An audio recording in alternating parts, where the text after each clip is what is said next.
တို့30ပုံမှာရှိနေတဲ့တတ္တဝါအလုံးပေါ်လေအပေမှာလည်းအပေမှုလူမှာလည်းလူမှုနတ်ပြမာတွေမှာလည်းနတ်ပြမာမှုသင်္ခါရရဲ့ပြုပြင်မှုအောက်မှာရှိနေတယ်အဲဒါကိုတို့သင်္ခါရနေပေလို့တော့တို့ဘုရားရှင်နဲ့ဣတိကဗုဒ္ဓယဟန္တာတွေရဲ့နောက်ဆုံးသုတိစိတ်ကြပြီးခိုးလုံးတဲ့နေရာကြတော့အသင်္ခါရနေမည်လို့သူပြုပြင်မှုမရှိတဲ့နေမည်လို့ဒီလိုသင်္ခါရနဲ့အသင်္ခါရကိုခွဲရအဲ့တော့သင်္ခါရဆိုတော့ပြုပြင်မှုကိုပြောတာဟုတ်ကလားဟဲ့မှန်ပါဗျာအဲ့တော့တို့မှာပြုပြင်မှုခံနေရတယ်ဘာပြုပြင်မှုတွေတော့ကံရဲ့ပြုပြင်မှုတွေတို့မြေခံရဟုတ်လားဗျာမှန်ပါဗျာပြီးတော့သိရဲ့ပြုပြင်မှုဒါဒုတိယပြီးတော့နောက်တို့တတိယကဥတုရဲ့ပြုပြင်မှုကတုထာကအာဟာရရဲ့ပြုပြင်မှုဒီသုံးမျိုးတို့ဒီလေးမျိုးနဲ့ရှိတယ်ဒါကိုတို့သင်္ခါရလေးမျိုးလို့သာကိုဗျာပုတ်ကလာဟဲ့မှန်ပါဗျာအဲ့တော့တို့ကံကဘယ်လိုပြုပြင်နေတော့တို့မှာရှိနေတဲ့လက်ရှိဆိုရင်ကိုယ်နဲ့နှုတ်နဲ့တို့ဒီနေ့လှူရှားမှုနဲ့မနေ့ကလှူရှားမှုတူရမှန်ပါဗျာဟင်မှန်ပါဗျာအဲဒီနေ့လှူရှားမှုတော့မစားခင်ကလှူရှားမှုနဲ့စားပြီးတဲ့လှူရှားမှုတူရတူပါပါဗျာအဲ့ဒါဟိုတို့ကိုယ်နဲ့နှုတ်ပြုပြင်ပေးနေတာတို့တာလေမှန်ပါဗျာပြီးတော့စိတ်ကလည်းပြုပြင်နေလားဟုတ်ကလားမှန်ပါဗျာစိတ်ကလည်းဟိုဘလောက်ခဲပူပြင်းနေစိတ်ကအေးနေရင်ပူမှန်းတည်ဘူးရမှန်ပါဗျာဘလောက်ပဲအေးလွန်နေစိတ်ကပူနေရင်ချွေးပြန်နေဗျစိတ်ကလည်းပြုပြင်ပေးတယ်ဗျမှန်ပါဗျာဒီဥရုကရောအမြဲပြုပြင်ပေးနေတယ်အာရကရောငရုတ်သီးစားတဲ့နေ့ရဲ့လှူရှားမှုနဲ့ဟိုတို့တခြားရေးစားတဲ့လှူရှားနေလူနေဖယုံကြီးစားတဲ့လှူရှားမှုနေတူနိုင်မှာမလားမတူနိုင်ဘူးအဲ့ဒါကိုတို့သင်္ခါရလေးမျိုးလို့ခေါ်ဟုတ်ကလားဗျာမှန်ပါဗျာအဲ့ဒီသင်္ခါရလေးမျိုးထဲမှာတို့ဒီဘဝတစ်ခုရဖို့ရလဲဒီကံတွေကဒီစိတ်တွေကဒီသင်္ခါရတွေကပြုပြင်ပေးလို့လိုက်တာပါတို့ယူလို့ရခဲ့တာမဟုတ်ပါဘူးဟုတ်ကလားမှန်ပါဗျာသူပြုပြင်ပေးလို့ထုတ်တယ်ဖြစ်လာတဲ့တို့ဒီဘဝရောက်တဲ့ပုဂ္ဂိုလ်လည်းပဲဒီဘဝကိုရရှိနေတဲ့အသက်ပိုင်းခြားကာလလေးကိုသူ့ချိန်သူ့ခါလေးနဲ့သူပြုပြင်ပေးနေရပါတယ်ကံကဟုတ်ကလားမှန်ပါဗျာအဲ့တော့ဘဝရဖို့ရလဲကံသိဥရုအာရ၄ပါးနဲ့ပြုပြင်ပေးခဲ့ဟုတ်ကလားမှန်ပါဗျာအဲ့ပြန်တိုးကြမလားဒါလည်းပြန်မယ်လွတ်ချင်ပါတယ်လို့ဆိုတော့အသင်္ခါရနယ်ပယ်ဖြစ်တဲ့နိဗ္ဗာန်သွားမယ်ဆိုလဲဒီ၄မျိုးပဲပြန်သုံးချရတယ်မှန်ပါဗျာဟုတ်ကလားမှန်ပါဗျာဟင်ဒီလေးမျိုးပဲပြန်သုံးချရလိမ့်မယ်မှန်ပါဗျာဟင်တင်ဟိုတို့ပါတော့ရေကြောင်းဖြစ်တဲ့ရှုံပေလို့ရှိရင်ရေနဲ့ပြန်ဖေးရတယ်ဟုတ်ဗျာမှန်ပါဗျာကံကြောင့်ဖြစ်တဲ့ရုပ်တဲ့နာမ်တဲ့ကိုလည်းကံနဲ့ပဲပြန်ဖေးလို့ယူရလိမ့်ဗျာစိတ်ကြောင့်ဖြစ်တဲ့ကံတဲ့ရုပ်တဲ့နာမ်တဲ့ကိုလည်းစိတ်နဲ့ပြန်ဖေးရလိမ့်မယ်ဗျာဥရုအာဟာရကြောင့်ဖြစ်တာတွေလည်းဥရုအာဟာရနဲ့ပြန်ဖေးရလိမ့်မယ်ဗျာဟုတ်ကလားဟင်တို့ရှုံဆိုတာရေကြောင့်ဖြစ်တာတယ်လေရေကြောင့်ဖြစ်တဲ့ရှုံပြီးတော့တို့ဘာလို့ရသလဲရေနဲ့ပြီးမှဖြစ်နေလားတို့လည်းအဲ့ဒီတိုင်းကကိုလုံးလို့ရတဲ့ဟာကိုပြန်တက်မှဖြစ်နေမယ်တို့ဘေးကဖြစ်ပြီးလို့ရတာလားမရပါဘူးဟင်မရပါဘူးဟင်ကိုရှုပ်ကိုရှင်းပေါ့ကိုထုတ်ကိုဖြီပေါ့ဒါပဲရှိတယ်တို့တတ်နိုင်ဘူးဟင်ဖရာလည်းတတ်နိုင်ဘူးဖရာလည်းတတ်နိုင်တယ်ဆိုအကုန်လုံးကိုဖြီပေးထားခဲ့မှာပေါ့ဟုတ်ဗျာဒီနောက်ကကိုလုတ်ခဲ့တဲ့ကာချင်းသိချင်းဥရုချင်းတိုင်းကိုတတ်တိကိုဖြီးရရှိကိုဖြီးရရှိတော့ကကိုချီရင်ဖြီးရရှိတဲ့ကိုဖြီးရလိမ့်မယ်ဟုတ်ကလားဗျာအဲ့တော့တို့ဒီအတိတ်တုန်းကတို့ဓာတ်တွေကိုဘယ်လိုပြုစုခဲ့ကြသလဲဒီလူဘဝရဖို့ရကောင်းမှုဆိုတာပြောဒါကောင်းမှုပဲကပြောတာပေါ့လေဟင်တရားတို့တို့ကံလေးမျိုးလို့ခေါ်မှာပေါ့ကွယ် càng số đâm nhu này càng không đông nhu lúc hòa mà bộ không cả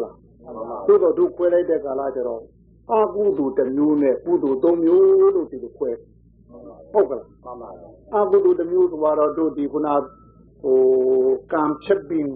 ngã bẹt ta là có thể này thì đủ để ta chân tôi ta yêu chân tôi đấy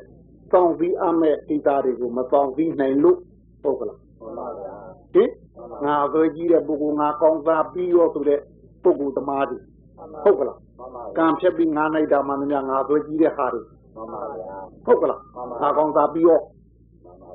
không cảจะแพ้กันเลยจะแพ้อายุงูลูจินโซอาจีเลยด้วยบาสุบามามันยังดอกเป็นเนี่ยพิจิงอาพิสุลูกเด็กพวกမျိုးดิဟုတ်ကလားဟင်အဲ့လိုပုဂ္ဂိုလ်မျိုးတွေကကံပက်ပြီးကံဖြတ်ပြီးတော့ငါပက်ပါသူ့ကြတော့အဘုဒ္ဓကံလို့ခေါ်မယ်ထင်တယ်မှန်ပါပါဗျာဟင်အဲ့ဒီကံကိုပြုလို့နဲ့ပုဂ္ဂိုလ်လည်းပထမစိတ်ကတော့စဉ်းစားရတယ်ထင်တယ်မှန်ပါပါစိတ်ကစဉ်းစားရတယ်မှန်ပါဗျာဟင်ဘယ်နေရာကိုဘယ်လိုဘယ်နဲ့ဘယ်လိုလို့တော့ဘယ်လိုရနိုင်တယ်ဆိုတော့ဟောပထမဆုံးစိတ်ကစဉ်းစားရတယ်မှန်ပါဗျာဟင်ဒါပြီးမှနှုတ်နဲ့ပွင့်ဟုတ်ကဲ့လက်နဲ့ရောက်တဲ့ရောက်ခြေနဲ့ရောက်ချင်းရောက်တဲ့ရောက်ဟောကံသွားရတာတင်တယ်ဟုတ်ကလားအဲ့ဒီသိနဲ့ကံသွားဖို့ရအတွက်ကိုဥဒုလည်းပါတယ်မှန်ပါဗျာဟုတ်ကလားမှန်ပါဗျာဥဒုလည်းပါတယ်ဗျာဟင်တို့ရန်ကုန်မြို့နယ်ပြောလို့ရှိရင်တော့နှွေခိုးတာနဲ့မိုးတွင်းခိုးတာများမိုးတွင်းကြတော့ဥဒုကအေးတာဟုတ်ဗျာအကုန်လုံးအိပ်ကြော်တာဟုတ်ဗျာအခိုးလို့လုံးခေါက်ဗျာတို့ကြတော့အိုက်ထားဟုတ်ဗျာဘယ်သူမှမိတ်သေးဘူးဗျာဘယ်ခိုးလို့ရမလို့ဟုတ်ကလားဥဒုကလည်းပါတယ်ဗျာတို့ဒီဟောတို့ယုတ်ဒီကလည်းဥဒုအရှင်တတ်တိနဲ့ယုတ်ဒီဒီဟောကလေးငယ်7နှစ်73နှစ်တာသမီးဟာဥဒုကိုဥဒုငွေကြောင့်ဖြစ်တယ်ဥဒုကယုတ်ဟာဒီလောက်မကြီးထွားမခိုင်မာသေးတဲ့အတွက်ဆက်ခိုးတာသူမှန်ပါဗျာတန်တို့ရင်တော့ခိုးကြခုမယ်ဟင်သူများရင်တော့ခိုးတာတော့သူ့တဲ့တတ်တာတို့သာယူတာတို့ရှိသေးဘူးဟုတ်ကလားမှန်ပါဗျာဒီဘက်ကနေဥဒုကယုတ်ကြသွားလို့တို့ပါတော့ဘိုးဘွားဘောဝါတွေတော့လိုက်ခိုးသေးလားလိုက်တာသေးလားမောက်တာတွေလိုက်လုပ်သေးလားဗျာအဲ့ဒါလည်းဟောဥဒုကကြာသွားပြီဟိုးဗျာဥဒုကြောင့်ဖြစ်တဲ့ရုပ်ဟာပြိုးပြီဟင်တော့ဟုတ်ဟင်အဲ့တော့ဥဒုအချိန်ဟာဘယ်ချိန်ကောင်းလို့ဆိုတို့ဝန်းတဲ့ချိန်ကောင်းလို့ဟုတ်ပြီဒီထန်တပြားကောင်းဆုံးဖြစ်တယ်အဲ့တော့ဝန်းတဲ့ချိန်ဒီထန်တပြားနဲ့တူတဲ့အချိန်ဆိုလို့ရှိရင်တို့အသက်20စိတ်ကနေပြီးတော့40တွင်အဲ့ဒါဝန်းတဲ့ချိန်ဟင်အဲ့ဒီချိန်ကခိုးလို့ကောင်းဟောလို့ကောင်းမဟုတ်တာလို့ကောင်းဆုံးရှိဟုတ်တယ်အဖို့ပဲချိန်ကောင်းဆုံးလို့အဲ့ဒီဟုတ်ဟုတ်ပါဘူးဟင်ကိုတို့ပြောတာတော့ဖို့လားသူများလားအတက်ကြွဆုံးချိန်ပဲချိန်လုံးဖို့အဲ့ဒါသုံးနေ40ပါဟုတ်ကလားအဖို့တို့ဆွဲစားဆွဲလုပ်ကြတာပဲချိန်လုံးအဲ့ဒါစိတ်နဲ့ပြောလုပ်တာဟုတ်ကဲ့ဟင်အဲ့တော့ဥရုကြောင့်သွားခဲ့အဲ့ဒါဥရုရဲ့မြောက်ပင်မှုကြောင့်သူတက်ကြွနာမဟုတ်လားဟင်တို့7နှစ်73နှစ်15နှစ်တွင်ကြတော့လေအဖိုးတို့ဥရုရဲ့မြောက်ပင်မှုကရုပ်ကြဒီလောက်မှရှိသေးတယ်ဥရုသာဥရုကြောင့်ဖြစ်တဲ့ရုပ်ကိုဒီရုပ်ကအဲ့ဒီလောက်မှရှိသေးတယ်ဟင်တို့အဖိုးတို့ကိုရကြတော့လေဥရုကတို့ဒီလောက်အားမေးတော့နေကြပိုင်းဖြစ်နေပြီဟင်နေတော့နေပေါ့သူ့မပူတော့ဘူးဟင်အကြပိုင်း3နာရီတော့4နာရီတော့5နာရီတော့ကျတော့နေတော့နေပဲမဟုတ်ဘူးလားမွန်းတဲ့ချင်းတော့ပူသေးလို့လားဟင်နေထမ်းတပြားတော့ပူသေးလို့လားဒီချိန်ကြတော့လေဥရုကတို့ပြင်ပြီးတော့ဘူးဗျအဲ့တော့တို့ဒီကံကျူးလို့တဲ့နေရာမကောင်းတာကျူးလို့တဲ့နေရာဥရုရဲ့အခိုးငွေစိတ်တတ်ပြီးပါတယ်အာရလည်းပါတယ်ဗျဟင်အာရမရှိတဲ့အချိန်တို့ဒီဟုတ်ကလားအာရမှာတောင်မဲ့တို့ခွဲလို့ရှိရင်ပေါ့ကွယ်မြေကပ်မြေကြဆောင်ပုဂ္ဂိုလ်များကြတော့ထူတာတွေစိတ်နာတွေအဲ့ဒါမျိုးစားဟင်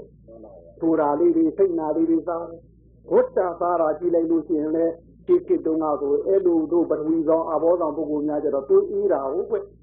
တနခါရောင်လေးတွေဖက်ကူးရောင်လေးတွေပန်းလို့ရောင်လေးတွေလူရာမယူဖို့ကျမ်းနာမဟုတ်ဘူးဟင်အနေနဲ့လည်းသူတို့ကဟောထူတာအေးတာလေးတွေစားတဲ့အတွက်နုညံ့တယ်ကြော်လည်းနုညံ့တယ်ရင်ကျေးတယ်သိမ်မွေးတယ်ဟုတ်ကလား ဟင်အဲ့ဒါဥသားတာဗျာဟင်အော်တို့ဒီသောကောင်တို့ဝါရောကောင်တို့ကြတော့ရှင်နာကြီးတွေစူးတာကြီးတွေတုတ်တာကြီးတွေပုတ်လားခေါင်းတာကြီးတွေပုတ်ရဟင်အဲ့နာမျိုးတွေရွေးသုံးတာဗျာအဲ့တော့သူကလည်းအာဟာရကလည်းဟိုပါတော့သူမိချုံကြီးလို့မဲ့အာဟာရကြီးတွေထင်တယ်ဟင်လူစိတ်တက်ကိုအများနဲ့ကြွမိနေအာဟာရတွေဟင်အချင်းတို့အပတ်တို့အပူတို့ဆိုတာဟိုတွေးကိုအလိုနှိုးနေတဲ့အာဟာရဒီစိတ်ကိုအလွန်ဖွင့်နေတဲ့အာဟာရဟုတ်ကလားဗျာတို့ခုနသွေးအေးဓမ္မဖြစ်တဲ့ပထဝီကောင်အာဘောကောင်ကအရက်ကိုနိုးပြီးဟောတို့ဟာလောက်လားဒီတော့ဘလို့တောက်လို့မရဘူးဒီလိုဒီလိုတော့ဝင်တို့မှမျက်နှာရင်းပြီးလို့ရဲကောင်းလေမှန်ပါဗျာဟင်တို့ဒီသောတော်ဝါရောကောင်သမားတော့ပါတော့တို့ရန်ကုန်ပြောရင်တော့တိုင်းကြီးခိုင်းကြပြီးတော့မှန်ပါဗျာကြည့်သေးလားမင်းဦးမဟုတ်ရတိုင်းကြီးခိုင်းကြပြီးတော့ကြည့်သေးလားမင်းဦးမဲ့ကောင်းလို့တော့ဟုတ်တယ်လေအဲ့တော့ဒီသောတော်ဝါရောကောင်မှာသီမလားထောက်မလားကြီးတယ်ဗျအဲ့ဒါအာဟာရရဲ့ဟိုတို့ပါတော့တွန်းပင်အားချိန်မဟုတ်ဘူးလားအဲ့တော့အာဟာရကလည်းတို့ကိုပြုပြင်ဖို့ရာသိတာတို့ထောက်ပမျက်လုံးပေးနေတယ်ဟုတ်ကလားဒီလေးခုအကြောင်းပြုရင်ခုနကတို့ပါတော့ဘဝကိုဖန်ပြီးတဲ့ပုဂ္ဂိုလ်ကအတိုက်ကြအလွန်အားကောင်းတဲ့ဒီသောတဝါယောတအားကောင်းတဲ့ပုဂ္ဂိုလ်တွေကကံဖြတ်ပြီးငါနိုင်တာဒီကံဖြတ်ပြီးငါပက်တာမှများအဲ့ဒီဒါကိုတို့တရားဆိုးလို့ခေါ်ဟုတ်ကလားဒီသောတော်ဝါယောတော်သမားတွေလေသူအဲ့လိုပုဂ္ဂိုလ်မျိုးတွေကမကြောက်မရွံ့မရှက်ဘူးမလန့်ဘူးမရှက်ဘူးဆိုတာခုခုသူတော်ကိုမျက်စိအောင်မှာသူတော်ကောင်းတွေကကျဲကြီးမှာနှခေါင်းကျုံမှာအပုပ်ချမှာရောမဝင်မှာဘူးလေဒီကျဲအောင်မှမသိဘူးနောင်တာတစ်ခါပြန်ခါမှာကိုလေကြောက်ကြကောင်းမှလည်းမသိဘူးအဲ့ဒါကိုအာယိရိကနုတ္တဘာလို့သာလို့တော့သူ့မှာကိုယ်ထူနေပြီကိုဥရကလည်းဟိုအာဟာရကလည်းတို့ပါတော့ဟိုအလွန်ပြင်းထန်တာတွေသူစားထားတယ်လေအကြိုက်ချကူအားပေးတဲ့ဟာတွေစားထားတာတယ်လေအပူတို့အစတို့အချင်းတို့ဟုတ်ကလားဗျအဖန်တို့ခါတို့ဟုတ်ကဲ့ဟင်ပြီးတော့ဥဒုလေးကလည်းတို့ခုနကဟိုဝန်းတဲ့ဥဒုလေးခေါ်မှာပေါ့တို့ဘုပြောတဲ့ဟာဆိုရင်တော့တို့ထွက်တာဆိုတာအစိတ်ပါဟင်နည်းနည်းလေးမှမတော်တော့ဘူးလားဘု30လောက်ပေါ့ဘုဆွဲလို့နေမှာပေါ့ဟုတ်ဗျာဟုတ်တယ်ကလည်းကြည့်တော့ခေါ်နည်းလို့ကြည့်ပလားဟောမှာတိုင်းတို့ဘိုးလည်းပဲဖုတ်ပြပါတော့ဝန်းတဲ့ဟာစိတ်တယ်စိတ်အပူညုံမွန်းတဲ့အဲ့တော့ဖူးခြင်းအပူခြင်းတော့ဖူးခြင်းကြီးဟိုဘာလို့သားနဲ့ကိုမတည့်ဘူးကြပါဟင်တို့ဖူးခြင်းတော့သားနဲ့ကိုပေါင်းနေဘူးတဲ့ဟုတ်တယ်ဟုတ်လားဖူးဟင်ဟုတ်ကလားသားထမမတည့်ဘူးတော့ပါပြောနေလေတော့ပေါ့ဟင်အဲ့ဖူးဘူးမတည့်ဘူးမွန်းတဲ့ဟာဟာလာနေထန်းတဲ့ကနေဒီပါလေတို့ဖူးခြင်းကတော့ဟင်ဝန်းတောင်တည့်ဘူးနဲ့ဒီပါဟင်တို့ဖူးတော့နေထန်းတဲ့လောက်ရှိသေးတယ်ဟင်ဘုဒ္ဓမလားဘုတို့ကတော့နေထမ်းတစ်ပြားလောက်ထင်တာပြတို့ပို့တော့ဟင်အဲ့တော့တို့ဒီဥရုကလည်းအားပေးနေတယ်ဟုတ်ကလားစိတ်ကလည်းဒါကိုပဲကြံသိနေသူအတိုက်တိုက်ရှိတဲ့ပုဂ္ဂိုလ်ကဘယ်သူဘယ်လိုပြောရမလဲဘယ်လိုထူရမလဲငါဒါပဲကြံသိနေမဟုတ်တာပဲကြံသိနေကံကလည်းအဲ့ဒီစိတ်ရဲ့လှုပ်တော်မှုရှိသလားစိတ်မှမနိုင်ရင်နှုတ်မှပွင့်မှာတော့နှုတ်မှမနိုင်တော့ရင်ကိုယ်ဒီတယောက်ပါတာဟင်နှုတ်လည်းဒီမရနိုင်ရင်ကိုယ်ဒီတယောက်ပါမယ်ဒီနည်းနဲ့တို့သူ့တဲ့တာချင်းတို့သာယူချင်းကံဖြစ်တဲ့ပုဂ္ဂိုလ်တွေတွားကြအောင်ကိုအဲ့ဒါလည်းသင်္ခါရကပြုပြင်ပေးထားဟင်ဟုတ်ကလားသင်္ခါရကပြုပြင်ပေးလိုက်တာဟင်ဒါတော့သင်္ခါရသိုးခေါ်မှာပေါ့သင်္ခါရသိုးကပြုပြင်ပေးလိုက်တာတို့သင်္ခါရကောင်း၃မျိုးထဲမှာလဲသူကတော့ခွဲလိုက်ခွဲကံကုသိုလ်ရဲ့ဗံကုသိုလ်ရဲ့ညာကုသိုလ်ရဲ့အဲ့ဓာတွေကကာသိဥရအာဟာရသင်္ခါရတွေနဲ့ပြုညာမှကြီးတယ်ပဲဟုတ်ကလားကံကုသိုလ်ဆိုတာကိုယ်ခံစားမဲ့အာယုံလေးကိုမခံစားတော့ဘဲနဲ့ဆုံးလို့တဲ့ဟာတွေဆိုရင်ဒါနာပြုတယ်ဆိုတာလေကိုရတဲ့ဤစိန်လေးကိုကိုလိုပဲသူတစ်ပါးလဲခံစားပါပြီတော့ကိုကြည့်တယ်တော့ပြီးလိုက်တာဟုတ်ကလားဒီသားကတော့ရရန်ရှိတဲ့အာယုန်တွေကိုငါမယူတော့ဘူးဆိုကောင်းပြီးလိုက်တာခင်ဗျဒီသားကကောင်းပြီးတာဒါနကဆုံးလွတ်တာဟင်ဟုတ်ကလားအဲ့ဒါတစ်ဖက်သားချမ်းသာဖို့ကောင်းစားဖို့ဟုတ်ကလားကိုနဲ့ဓာန်လူထားတဲ့မေတ္တာသိမ့်မဟုတ်လား ကိုကူနဲ့တကူချင်းသာနာထောက်ထားတဲ့ကူချင်းသားသိမဟုတ်ဘူးလားအဲ့ဒီကုသိုလ်နဲ့တွေ့ရင်တို့လူဘဝနဲ့နတ်ဘဝပဲကံကုသိုလ်ရဲ့တတိလူဘဝနဲ့နတ်ဘဝပဲဟုတ်ကလားဗျကံကုသိုလ်ဆိုတာတို့တရားတွေတော့ခုကိတော့ပတိစိတ်ထားလဲဒါတို့စိတ်ကိုသိပြအောင်ထူထောင်တာတင်လေဟိဘုရားကုံအာယုပြုပြီးတော့တို့ရဲ့ရိုင်းတဲ့စိတ်ကိုဒီတိုင်းမထားနိုင်လို့ဘုရားနဲ့တွဲပြီးတော့ပေါ့ဘုရားအာယုလေးနဲ့တွဲကပ်ပြီးတော့ရင်အောင်ကျင့်ယူရတာတင်လေရိုင်းတဲ့စိတ်ကလေးကိုဒီတိုင်းမထားနိုင်လို့တရားကုံလေးနဲ့တို့တို့တွဲပြီးကျင့်ရတာတင်တို့စိတ်တို့ရိုင်းလုံးလို့ဒီတိုင်းမတတ်နိုင်လို့တန်ခါကုံနဲ့တွဲပြီးကျင့်ရတာတင်လေဟုတ်ကလားဗျဒီအဲ့ဒါဗျတို့ကြည့်မနိုင်လို့ဘုရားနဲ့ကပ်ယူရတို့ကြည့်မနိုင်လို့တရားနဲ့ကပ်ယူရတို့ကြည့်မနိုင်လို့တန်ခါနဲ့ကပ်ယူရဟုတ်ကလားဟဲ့အဲ့ဒီသုံးခုလုံးဂုံတတ်ပြီးပွားတဲ့ဥစ္စာပဲခုနကံကုသိုလ်အတွက်သွားနေတာဟုတ်ကလားအဲ့ဒီကံကုသိုလ်သွားတဲ့နေရာလေအဲ့ဒီဂုံတော်တွေပွားခြင်းတို့ဒီမှာတရားနိုးအောင်လုပ်ပေးတာတိုးပေးတာသူစားတော့ပေါ့ကွယ်ဟိုရထားများဆိုရင်ခဲမှာရထားထည့်ထားတယ်အပြင်မှာပလင်းမှာဟိုပလင်းဘူးပတ်လေးရှိလားဒီအာနိဒီဆိုတော့မီးဘူးလားဟင်ဘာတော့တလိတ်သေးတော့သွေးကြတော့နဲ့ပါဘူးလားဟင်အဲ့တလိတ်ကတော့ပဲနဲ့သွေးကြတော့ပဲနဲ့ကိုယ်ပြုတ်ရည်ကြီးနဲ့ဘယ်လိုဒီကြီးရည်ကြီးနဲ့ပဲနဲ့အညွှန်းမရှိဘူးလား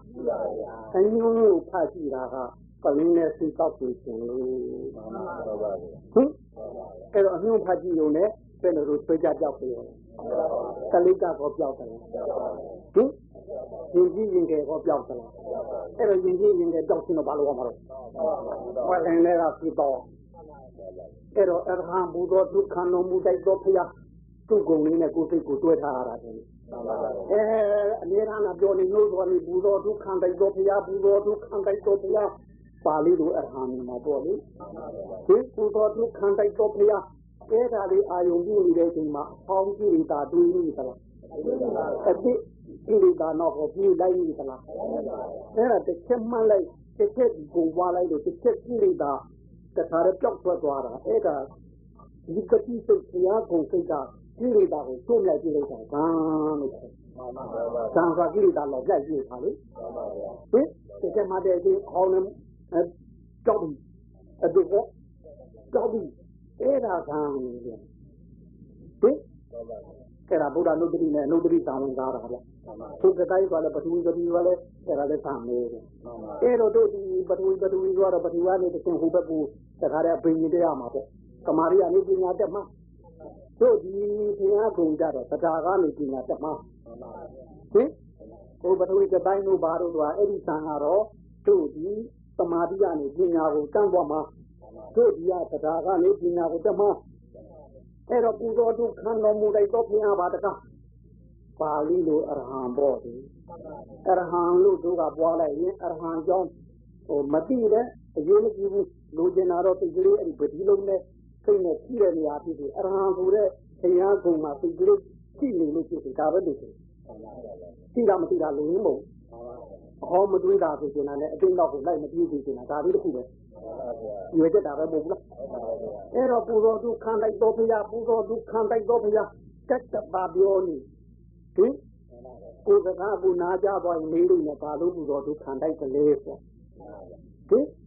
ပူဇော်တုခံလိုက်တော့ဘုရားကအမေရာနာတဖွားဝါနဲ့ဒါနှလုံးသွင်းနေပူခြင်းနေအဲ့ဒါပလင်းပတ်ကိုဖတ်နေတာဟင်ပူဇော်တုခံလိုက်တော့ဘုရားပူဇော်တုခံလိုက်တော့ဘုရားဟောဒါကြီးတဲ့ရုပ်ပါပွားပါညာတော့ဘာလို့ပူဇော်တုခံလိုက်တယ်လဲဆိုတာဟင်ကိုယ်စကားပူနာကြသွားရင်ကိုပြန်မေးလိမ့်မယ်သူများမေးရင်သူကပြောလိုက်တဲ့ခွန်းနဲ့ပြီးတယ်ကိုမေးတော့အဲ့လိုပြောလို့ရပါမလားမသိအောင်လုပ်ရတော့မယ်ဟင်အဲ့တော့ဘုရားရှင်ကဲ့သို့ကျင့်တဲ့အကျင့်မျိုးကိုဘယ်လိုကျင့်နိုင်လဲဘယ်လိုတိုက်ကျင့်နိုင်လဲသူဆိုတော့ဒုက္ခရာပရိယာ၆ပါးလို့ခါမျိုးဘယ်လိုကျင့်နိုင်လို့ကျင့်နိုင်ဒီစိတ်သားတော့ဟင်ဘယ်နာကိုကျင့်နိုင်တယ်ဘယ်ဒီမှာကိုကျင့်နိုင်တယ်ဟင်အဲ့ဒါကိုတို့ထားအောင်ဒါကကျင့်တဲ့တက်ပြောတာတို့အဲ့ဒီ တရားဖြစ်မဲ့ဘဝမှာတို့သိတာမင်းသားတယ်နာမကြီးသုံးဆောင်ခင်ဒီဦးကြီးလိုလိုနဲ့ကွာရှိတဲ့ငါဒီဒီလည်းမနေဘူးသူကြီးတွေကဘာရရကဘယင်သူကနေနမ်တော့သတာရတာတယ်ဟုတ်ကလားပြီးတော့လည်းနေရတာလည်းနာမကြီးကသုံးဆောင်ဒီဆိုရင်မအိုက်တဲ့နန်းတော့ဖောင်းဆိုရင်မအေးတဲ့နန်းတော့ဒီဆိုရင်မပူတဲ့နန်းတော့တဲ့လူစီစဉ်ထားဒီတရားပေါင်းတစ်သိမ့်မပေါင်းရှိတောင်း6တော်သွားသူသားသူမင်းမျိုးတွေကရေးထားတာတင်းတော့ကိုဒီဒီနေရာဆက်ကားရောပြီးတော့တို့ဒီတတိတွေကသူတွေတွေကဟိုဆက်တဲ့ဟာတွေရောဆိုလို့ရှိရင်ဒီတရားပေါင်းတစ်သိမ့်မပေါင်းရှိဟင်သူကစက်ကြမင်းဖြစ်တဲ့ပုဂ္ဂိုလ်ဒီစက်ကြဝဠာတစ်ခုလုံးကြီးကိုသူကတုတ်ထုတ်နိုင်သွားရှိတဲ့ဘုရင်သာမန်ဘုရင်မဟုတ်ဘူးစက်ကြမင်းတော့ဟင်တို့လေးညာမလို့သူစက်ကြမင်းရင်သူ့ပါရမီဘုံကံတော့စက်ကြရင်တန်နဲ့သူကသွားပြီးတော့သာဝနာပြုနေရုံနဲ့ဒီဟိုသူကြည့်နေတဲ့တိုင်းပြည်သားတွေကိုသုံးမနေရုံနဲ့ဟုတ်ကလားဗျဒီပြီးတော့သူ့ရဲ့စက်ကြမင်းရဲ့ဘုံကံကြောင့်လည်းအဲ့ဒီချိန်မှာဒီကံကြီးကမပြတ်တော့ဘူးဘယ်သူမှကံတက်လို့ရှိကြဘူးတဲ့ဟင်အဲ့ဒါတယောက်လူရဲ့ခြေတိုက်ခိုက်ခြင်းကပ်တတ်ခြင်းလင်းကြီးညာခြင်းမရှိဘူးဟင်မူကြီးရန်လာခြင်းမရှိဘူးဟုတ်ကဲ့အဲ့မရှိတဲ့အတွက်အဲ့ဓမ္မကောကံမမဖြစ်ရင်အကျုပ်ကြီးရှိပါအောင်လားအကျုပ်ကြီးမှမရှိရင်တရားစီရင်ရေးမရှိရဲလည်းမရှိကာလည်းမရှိယုံလည်းမရှိပါပါဘုရားဟင်အဲ့တော့သူကတခါတလေဒီသားသားတွေပေါ့ဒီတိုင်းဒီဘဝနေပြီးဟိုစိတ်ဓာတ်ဉာဏ်နဲ့အကောင်ရောင်နဲ့တွားရင်မတန်တဲ့ဘုမစကားပြောသွားတာတဲ့ဆန်းနေပြီနေဟုတ်ကဲ့အဲ့လိုစိတ်ကြမင်းဖြစ်တဲ့ပုဂ္ဂိုလ်ဒီနောက်ကြည့်တဲ့ကဘာလုံးကိုအုပ်ချုပ်နိုင်တယ်တရားပြည့်ရည်ရောပါရောဘာမှမလုပ်ခဲနဲ့ဘယင်းစုတွေတက်တက်ခံသားနာတော့ဘယ်လိုဆုံးနိုင်လဲသူတို့ရောက်တဲ့ဒီလေးတော့တော်တော်လို့ဟုတ်ပြီအဲ့ဘုရားတကောလူကြီးတောင်သူတက်မှာငါတက်နေပြင်နေတာအိုးမတကဘာလုံးရပြီးတော့ဘုလိုလည်းအချုပ်ချင်းစီရကိုပြောမှာလေအဲ့တော့ဘယင်းစုတွေတက်တက်ခံသားရုံနဲ့ထင်တယ်အဲ့ဒါလေးပဲလေအဲ့ဒါဘယ်သူဆုံးနိုင်တယ်လဲဟုတ်ပါပါဘူးပြီးတော့နာမကြီးသုံးဆောင်နဲ့တို့ဒီရှင်းနေတဲ့မီဒီယာတသိမ့်မတော်နဲ့ရှင်းသမျှမင်းကြီးတွေကိုသုံးလို့ပြီးတော့ဘယ်သူဖွဲ့ရတယ်လဲဟုတ်ကလားတို့အင်းဒီလိုမှ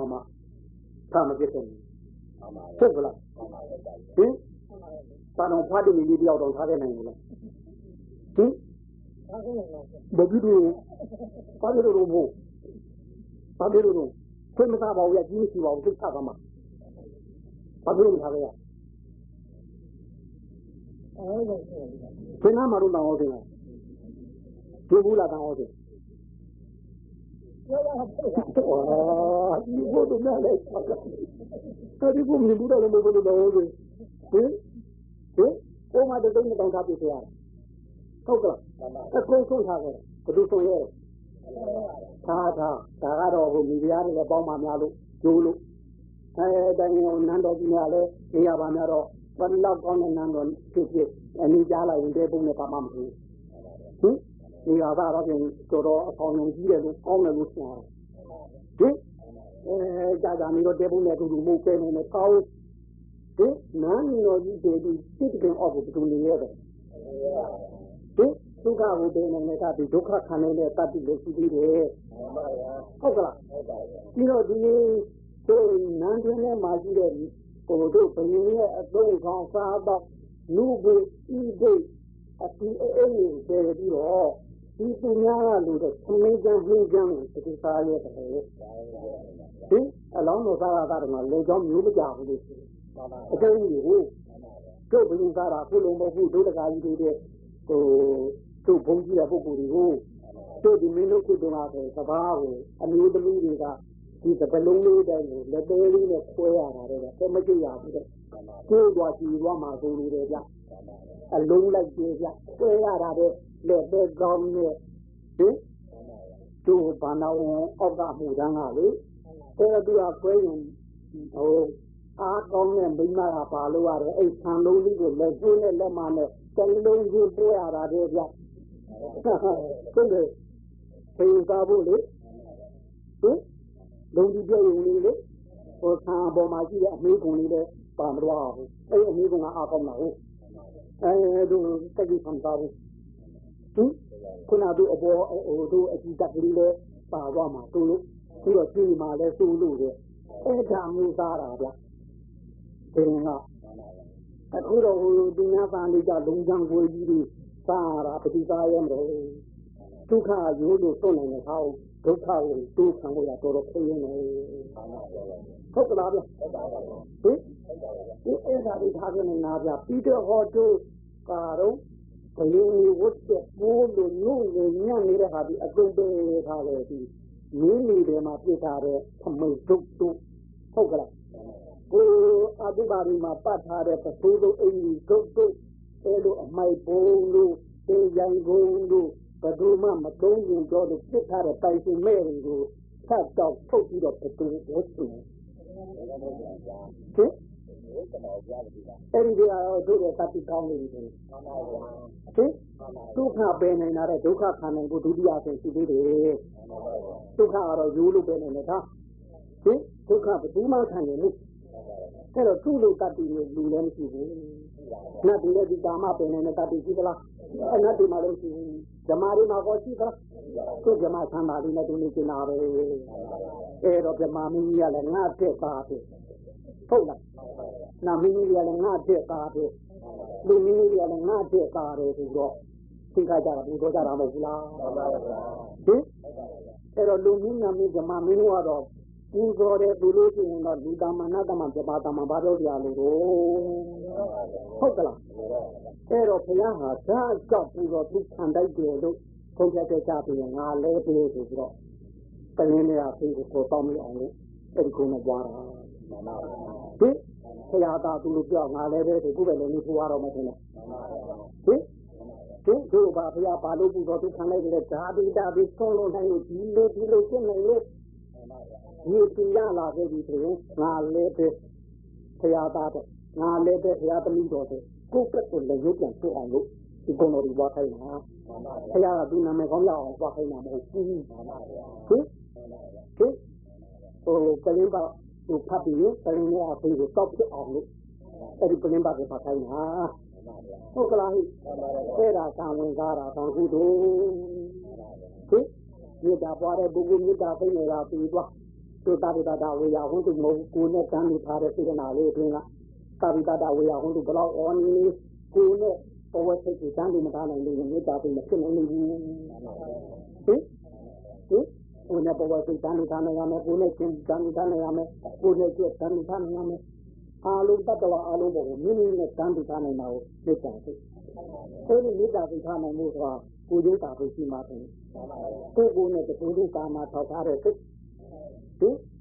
တစ်ဖက်သားကိုကြမ်းမဲ့ကြရင်ငါအများဒီလိုကြမ်းရင်ဆိုဒီတစ်ဖက်သားမှာပြောတော့မဲ့ကြရင်ငါအများဒီလိုပြောခံရတယ်တစ်ဖက်သားမင်းရောက်တော့လုပ်တော့မဲ့ကြရင်ငါအများဒီလိုအလုပ်ခံရတယ်ဒီလိုကိုနဲ့တကူရင်းသာပြီးကိုမခံနိုင်တာသူများမလုပ်ပါဘူးအဲ့ဒါကိုရင်းသာပြီးတာသိခဲ့တယ်ဒီလိုထားဖို့ဆိုတာကိုယ်ပိုင်သိလို့ဒီမှာတယ်ကြိုက်တဲ့မုန်းကြကိုတို့သိကြတော့သွားမှတယ်ကြိုက်တဲ့နောက်လည်းမပါမုန်းဒီနောက်လည်းမပါအဲ့ဒါကံတိတ်အကျိုးနဲ့မုံကြပြီးတော့သွားဒါတို့ကလည်းတော့ဥပ္ပစာသိခေါ်မှာပဲဟုတ်ကဲ့ဒီအဲ့ဒီကံကုသိုလ်သာကတို့ပြမပုံသွားမှာပြီဒီပထမကံကုသိုလ်ဒုတိယကံကုသိုလ်တို့တတိယကတော့ဉာဏ်ကုသိုလ်အဲ့ဒါတော့ကိုခန္ဓာကိုသိသိလေးကြည့်နေတဲ့ဝိပဿနာတွေမဟုတ်လားဝိပဿနာဉာဏ်နဲ့ဉာဏ်ဘုံဉာဏ်အဲ့ဒီနေရာကနေဒီနိဗ္ဗာန်ပုံသွားနေတာတန်ဉာဏ်ကုသိုလ်ဟုတ်ကဲ့အဲ့ဒီဉာဏ်ကုသိုလ်လုပ်တဲ့ပုဂ္ဂိုလ်ဟောပုံထူတဲ့ကာယကံနဲ့စိတ်နဲ့ဟောမပါနိုင်ဘူးလားစိတ်ကဟောဝိဘယ်လိုဖက်တယ်ဖြစ်ပြီးအောင်းလို့ကြည့်နေတာဟောမပါနိုင်ဘူးလားကုသိုလ်လို့ခေါ်တဲ့အရင်ကမမြင်ရဘူးလားအာဟာရဆိုတဲ့အာဟာရထောက်ပံ့ကိုမမြင်ရဘူးလား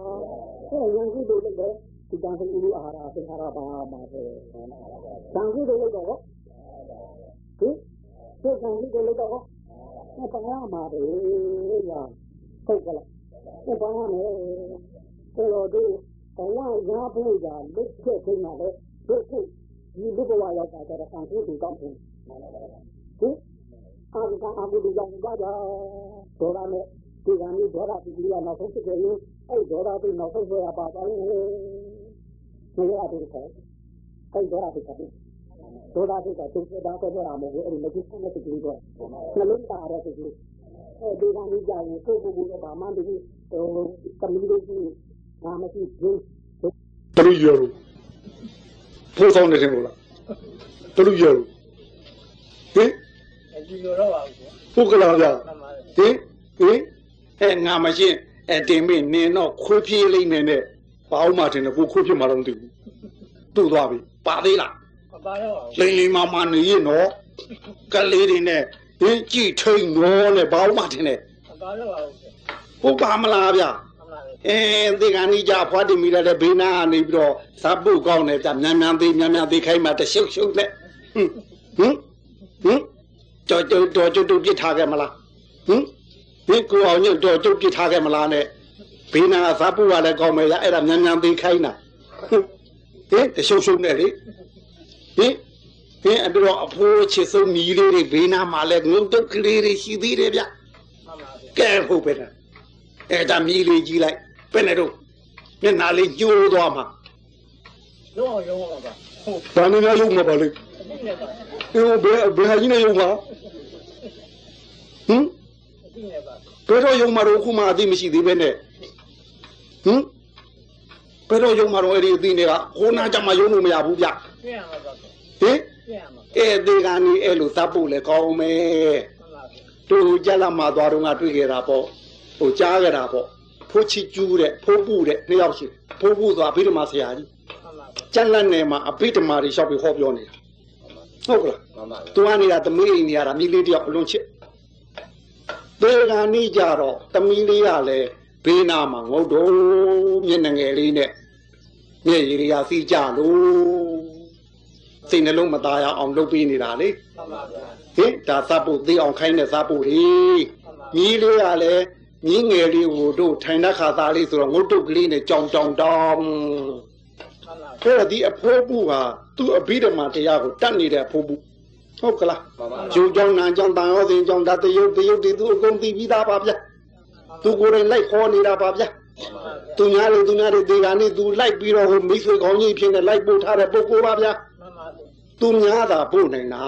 ကိုကြတော့ဒါကိုကြော်နိုင်မှုတော်လိုတယ်အဲ့တော့လှည့်ကြည့်တော့ဒီဘက်ကိုဝေဒနာပြင်းထန်လို့စောင်းလိုက်တဲ့အချိန်မှာသူမြည်လေးငုတ်တုတ်ကလေးကမှမျက်တောင်လေးပုတ်ခတ်တဲ့တူပါပေါ့လေလူမမဲဆိုတော့ဘူးမသိဘာမသိလေးပေါ့အဲ့ဒါလေးကြည့်ပြီးမျက်နှာပြတ်သွားတယ်အဲ့ပြီးတော့မဆရာကြီးဗျဒီလောက်သူများဟောပြောပြီးလုံနေတာကြည့်တော့မျက်နှာပြတ်တဲ့ဗျတို့ဖို့ပဲနဲ့ကဲဘာနဲ့လုံး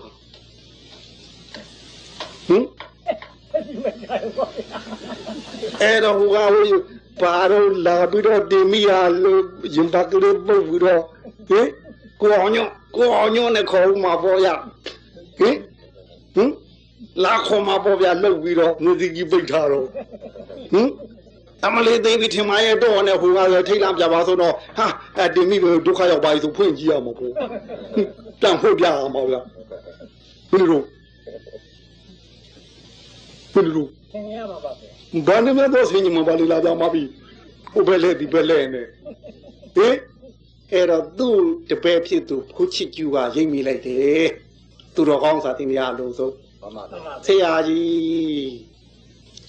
သူတို့ကံနဲ့သူတို့လာတဲ့ပုဂ္ဂိုလ်တွေသူတို့အကြောင်းတရားနဲ့သူတို့လာတာတွေ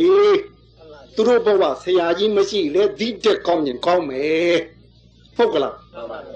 ဘူးအဲ့တော့သူတို့ကိစ္စကိုဆရာကြီးဘာလို့ထည့်စဉ်းစားနေရသလဲအဲ့ဒါပြောတယ်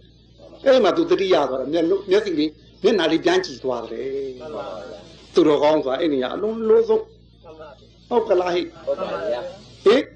အလိုဆုံးအဲ့တော့တို့ဖို့မှာအဲ့ဒီနှလုံးမသားစိတ်ကဖို့မှာဒေါသဆိုတာအဲ့ဒီနှလုံးမသားမို့မကြည်ချမ်းမှုမှန်သမျှအကုန်ပြောတယ်ငရဲရောက်ချင်လားဗျာရောက်ချင်ကြလားငရဲလွတ်ပလားမလွတ်သေးပါဘူးဗျာမလွတ်သေးဘူးဆိုတာရောက်ချင်သေးတယ်ပြောတာနဲ့တူတူလေမရောက်ချင်ရုပ်လွတ်အောင်ရုပ်မှာပေါ့မှန်ပါဗျာလွတ်အောင်မယုံတာထောက်ရင်တော့ရောက်ချင်ကြသေးလို့ပဲမေးမနေနဲ့ပုတ်ကလားသွားမှန်သိရတာနဲ့ပုတ်ကလားမလွန်မှန်သိရတာနဲ့လွတ်အောင်မယုံတာတော့ရောက်ချင်ကြသေးလို့ပဲဘယ်လိုဘူး ဟုတ်ပါဗျာမှန်ပါဗျာ ဟုတ်ကလား မှန်ပါဗျာ ဟင်ပြီးတော့သားတွေသမီးတွေမိသားစုတွေပေါ်ခင်မင်းစိတ်နဲ့အာကိုစိတ်နဲ့သိရင်လာခဲ့သားစသားနာမချုံမလို့ပြိတ္တာသမီးဆွဲသမီးနာမချုံမလို့ပြိတ္တာအိမ်ဆွဲအိမ်ရာဆွဲရအဲ့ဒီဟာนี่ခင်မင်းစိတ်ကလေးကနောက်ဆုံးလက်ဆက်တပ်ပြီးသိရင်တို့ပြိတ္တာပုံသွားရမယ်ဟင်ရောက်ချင်လားပြိတ္တာလွတ်ပလားမကြိုးတော့မလို့အောင်မကြိုးစားပါဘူးဗျာဘယ်လိုဟင်ပြီးတော့ဒါတော့ဒါပဲသမီးပဲဒါတော့ငါပစ္စည်းပဲဒါတော့ဘာညာသတိအဖြစ်ရွာထဲမှာတိနေကြအတိမျိုးနဲ့သိရင်အဲ့ဒါတို့တိရိစ္ဆာန်ဖြစ်မှာပဲကျက်ဆွဲကျက်ထဲရောက်မှာပဲသားသမီးဆွဲတဲ့ပုဂ္ဂိုလ်ကကျက်တော်ဖြစ်နေဘူးသားသမီးပိုက်တဲ့တန်ကောင်ဒုက္ကောင်ဖြစ်မလားသားသမီးပိုက်တဲ့တန်ကောင်ဒုက္ကောင်မဖြစ်နိုင်ရင်သားသမီးနဲ့တစဲမိချင်းစနေတဲ့ခွေးတော်လကောင်ဝက်တော်လကောင်ကြက်တော်လကောင်အဲ့ဒီပဲလာဖြစ်ဟုတ်ကလားရောက်ချင်လားဗျာရောက်ချင်ပါဟင်ရောက်ချင်ပါဗျာလွတ်ပလားတော့ကြိုးစားပါဗျာဟုတ်ဘယ်တော့ကြိုးစားမှာတော့တော့စားနေပါခုမှစားနေမင်းဝင်ကနေပြီဖို့ရဲ့မှန်ပါဗျာဝင်လူပါဗျာဟင်ဘာတော့နေဝင်ကနေမှတကူဘာတော့စပယ်ပြားလှမ်းလို့၆ပါမလား၆ပါဗျာဟုတ်ကမလားဗျာဟင်အဲ့ဒါတို့အာဟုသူဒုစရိုက်တည်းရဲ့သွားရလားဟင်သူ့ကိုတတိနဲ့မှမတားနိုင်ရင်လေကိုယ်စိတ်ကိုမှရင်ကြီးအောင်မဆိုးမနိုင်ရင်ကိုယ်ပိုင်စိတ်ကလေးနဲ့ကိုမနေနိုင်ခဲ့ရင်ဟုတ်ကလားလူဘဝနေတော့ငါတွေကကိုယ်စိတ်ကလေးနဲ့ကိုနေတတ်တဲ့ပုဂ္ဂိုလ်ကသေတော့ကိုယ်စိတ်နဲ့ကိုသေရမယ်လူဘဝတော့ငါကိုယ်စိတ်နဲ့ကိုမနေတတ်လို့တာမြင်တာစိတ်ပေါက်တာနောက်ရောက်ဟုတ်ကလားသမီးမြင်သမီးစိတ်ပေါက်သမီးနောက်ပါဟင်အဲ့လိုမြင်ရကြားရနောက်ကိုစိတ်ပါနေတဲ့ပုဂ္ဂိုလ်တွေကသူများစိတ်နဲ့နေတဲ့အတွက်သေတဲ့ကာလကိုယ်စိတ်နဲ့ကိုမသိနိုင်ဘူးဟင်အဲ့ဒီအပေပုံဆွဲရရောက်ပါမယ်ဟုတ်ကလားဟင်အဲ့ဒါတော့အာဟုတုကံတွေကသွားမှာကံအာဟုတုရဲ့သွားရလားဟုတ်ကလားတို့ဒီကူလာတာကြတော့ကံကုတုကလွတ်လိုက်တာထင်တယ်မှန်ပါဗျာအဲ့တော့တို့ဒီဘဝကိုရောက်ဖို့ရအတွက်အတိတ်ကပြုခဲ့တဲ့ကံနဲ့စိတ်ကပဋိသန္ဓေယူကနေသူတို့နှစ်ခုနဲ့လာရတယ်မှန်ပါအေးလူတို့ငါတို့ပါတော့တို့ပြောလေးပြောတာရှိတော့အရင်ဘဝကမလှူလို့ဒီဘဝဆင်းရဲတာဒီဘဝလူမနောင်ဘဝကိုချမ်းသာမယ်ဆိုတဲ့ဒီစိတ်ဆွဲတဲ့ရှိတယ်ဒီစိတ်နဲ့ဒီကုသကံကိုပြုတာမဟုတ်ဘူးလားဟင်တခါတည်းတို့ဘုန်းကြီးတွေကလည်းရှိရနေဟောပါဗျာဝိသခမကြီးဘယ်လိုလှူတာပဲ့နဲ့ညနဲ့ဒီကုသိုလ်လို့ရင်လူဘဝမှာဘယ်လိုခံစားရမယ်နတ်ပြည်ရောက်ရင်ဘယ်နဲ့ကြီးဆိုတော့အဲ့ဒီမှာလဲတရေယူတာလဲပါမယ်ဗျာဟင်သွန်တရားနာရင်းနဲ့လေဟင်တို့ဘုန်းကြီးတွေခေါ်တာလေအဲ့ဒီကတည်းကလူပြည်နတ်ပြည်ကိုရေသက်တာချနာနတ်ပြည်မြေဆောင်ထိုးချဟုတ်ကလားရေသက်ခွဲတဲ့ချတာလားနတ်ပြည်မြေဆောင်ထိုးချဟင်ပြီးတော့ဇောတိကကြီးကဘယ်လိုလူလိုက်လို့တထေးကြီးဘက်နဲ့ပါဘူးလားစတိလာကြီးကတော့ဘာလူလို့ဘယ်လိုမပါဘူးလားမင်းနဂါကြီးကတော့ဘယ်နဲ့လူလို့ဘယ်လိုကြီးနေပါဘူးလားအဲ့တော့ရေသက်ခွက်ခါကိုင်းနေဇောတိကတိုက်သွားလူနေပြီဗျပါလာရတော့ဟင်ပါသလားတို့ဟာတွေတဲ့ပါပါပါဗျာဟုတ်ကလားဖို့ဟုတ်ပါဟင်အဲ့တော့အဲ့ဒီပြုတော့ကကံပြုတော့ကအဲ့ဒီစိတ်တိုင်းတို့သင်္ကနိကာလာကျတော့ဒါကာမနမိတ်ဖြစ်နေကိုเจ้าလူเจ้าတိုက်လာပေါ်လိမ့်မယ်ဘုန်းကြီးခေါင်းရင်းကဒါပြီးကတော့ဘွေးကြီးနဲ့ခြေသေးချနေတဲ့ပုံကြီးတွေပေါ်လာလိမ့်မယ်ဟင်ဆိုလို့ဆိုလို့မတာဘုန်းကြီးကခေါင်းရင်းကကတော့ဘွေးကြီးနဲ့လားဟင်ကိုလူခဲ့တဲ့ပုံလေးလာမြင်လိမ့်မယ်အဲ့ဒီနေရာမှာတို့ပေါ်လာတဲ့ဟာတွေပေါ်ကိုဖြစ်ပြရှုကိုတလန်နေစာတော်ဒုက္ခတော်နာတာတော်ဝိပဿတိသာဆိုတာကိုပြုတဲ့ကုသိုလ်ဟာမမြဲဘူးပျောက်သွားပြီဟင်ပြီးတော့ဒုက္ခပြတ်ကျသွားပြီဟင်ပြုတော့မယ်ကံကုသိုလ်ရှိသလိုကံစေတနာလည်းအဲ့ဒီကောင်းကံစေတနာလည်းပြုတော့မယ်ရှိတာမဟုတ်လားပြုပြီးဖို့ပဲဆိုရှိဘူးဒါရသမီးတွေနဲ့ပြောရင်စိတ်တစ်မျိုးစေတနာတစ်မျိုးပြောင်းသွားပြီဟုတ်ကလား